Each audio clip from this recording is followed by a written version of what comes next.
Pip the little ant? Once upon a time, in a magical forest where fairies fluttered and talking animals roamed, there lived a friendly elf named Elric. Elric wasn't like other elves who were busy making toys or baking magical cookies. He was an elf who loved taking care of pets. In fact, Elric had the most unusual pet anyone had ever seen, a tiny ant named Pip. Pip wasn't just any ordinary ant. He was a special kind of ant with shiny red wings, though he couldn't fly. The wings shimmered like glitter in the sunlight, making him the most magical little creature in the entire forest. Elric found Pip one day while wandering near the great oak tree, which was known to be full of mysteries and hidden treasures. He saw the little ant struggling to climb a very tall leaf, so he gently picked him up and brought him home to his cozy little mushroom cottage. The two became best friends instantly. Elric built Pip a lovely little house inside a big walnut shell and made a comfy bed of moss. Every day he would collect the tastiest crumbs of cake, honey, and tiny berries he could find to feed his new friend. To Elric's surprise, Pip was a very hungry ant. Each day, Pip gobbled up every single crumb and lick of honey that Elric offered him. At first, Pip was so small that he could easily sit on Elric's fingertip. But as the days turned into weeks and the weeks turned into months, Pip started to grow and grow and grow. Soon, Pip was as big as a ladybug, then as large as a mouse, and before long he grew to the size of a cat. The more Pip ate, the bigger he became. Elric tried his best to keep up with Pip's ever-growing appetite. He gave Pip fresh fruits, loaves of bread, and even small pastries from the baker elves in the village. Pip was always grateful, and he never turned down a meal.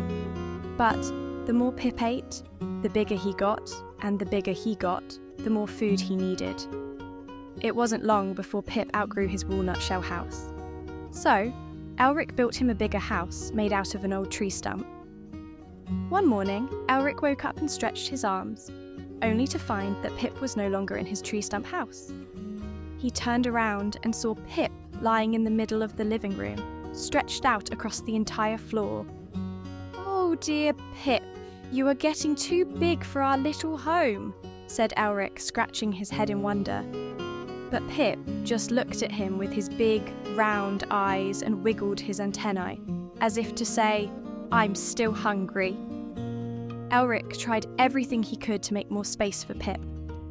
He moved all the furniture out into the yard, and even broke down some of the walls to give Pip room to stretch. But Pip kept growing and growing until one day he was so big that he could no longer fit inside the house at all. Now, Pip was as large as a horse, and Elric had to build him a cozy little barn out in the backyard dot. The other elves in the village were amazed to see such a gigantic ant. "How did that ant grow so big?" they would ask. But Elric would only smile and say, "He's just a special ant with a very big appetite." The elves began to visit just to catch a glimpse of the gigantic Pip. He was the talk of the village, and soon enough, even creatures from neighbouring forests came to see the giant ant that lived with Elric. However, as much as Elric loved Pip, he started to worry. Pip was now so big that feeding him was nearly impossible. Elric needed to gather more food than he ever imagined, and the little elf began to grow tired. He spent all his days collecting food from the farthest parts of the forest, and even had to ask the baker elves to help out. But no matter how hard he worked, Pip always seemed to be hungry. One day, Elric knew it was time to make a very difficult decision. As much as he loved Pip, he could no longer keep him at the cottage. Pip had become so enormous that he was now the size of a house. "Oh, Pip," Elric sighed, hugging one of his giant legs. "I wish I could keep you here forever, but I just do not have enough space or food for you anymore." Just as Elric was about to burst into tears, he had an idea. "I know! I will take Pip to the magical zoo at the edge of the forest. There they have plenty of room for big creatures, and they will be able to feed him all the delicious treats he could ever want." Pip looked down at Elric and wiggled his antennae. He seemed to understand that it was time for a big change. The journey to the magical zoo was a long one, but Elric and Pip walked together side by side. The path was winding, and it led them through sparkling rivers, over tall hills, and even past a bubbling volcano. Along the way, many curious animals peeked out from their homes to see the giant ant and his little elf friend. Some of them cheered, while others gasped at the sight of Pip's incredible size. When they finally arrived at the magical zoo, the zookeeper, a wise old gnome named Wendell, welcomed them with open arms. My, what do we have here?" Wendell exclaimed, stroking his long white beard. "I have never seen such a magnificent creature before." Elric explained Pip's story and how he had grown from a tiny little ant to the size of a house. Wendell listened carefully and then said, "Well, Pip will have a wonderful home here. We will give him all the room he needs and make sure he is fed every day." So, Pip was given a large, enchanted enclosure filled with all sorts of tasty treats, including honey cakes, fruit trees, and even a magical fountain that flowed with sweet nectar. The other animals at the zoo were very curious about Pip, and soon he became the star of the zoo. Visitors would come from far and wide just to see the amazing giant ant. Over time, however, something strange happened. Because Pip was so big and looked so different from any other ant, the children who visited the zoo began to call him something else. "Look, it's the elephant," they would say, pointing at Pip.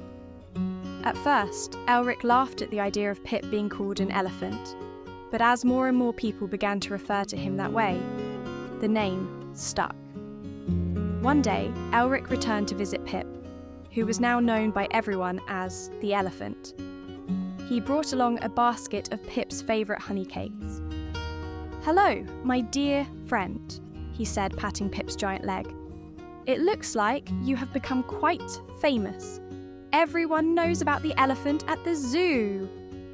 Pip let out a joyful sound, almost like a trumpet, and playfully wiggled his antennae. Even though he was now called an elephant, Elric knew that deep down, Pip was still the same loving little ant he had found all those years ago. As the years passed, the story of how Pip had grown from a tiny ant to a giant elephant became a legend. The magical forest was full of stories, but none were quite as special as the tale of the elf and his ant. Children loved to imagine what it would have been like to see Pip when he was small enough to fit in a walnut shell, and they would giggle at the thought of an ant growing as big as a house. Elric continued to visit Pip at the zoo often. He would tell him stories about the other animals in the forest, bring him treats, and even sing him lullabies before bedtime. Though Pip was now surrounded by admirers and had plenty of space to roam, he would always be happiest when his best friend, the little elf who loved him so dearly, was by his side. And that is why, even today, when people visit the zoo and see the elephant, they do not realise they are actually looking at a very special ant who once lived in a little mushroom cottage with his best friend Elric. Join us for the full bedtime stories from our enchanted playlist on our YouTube channel.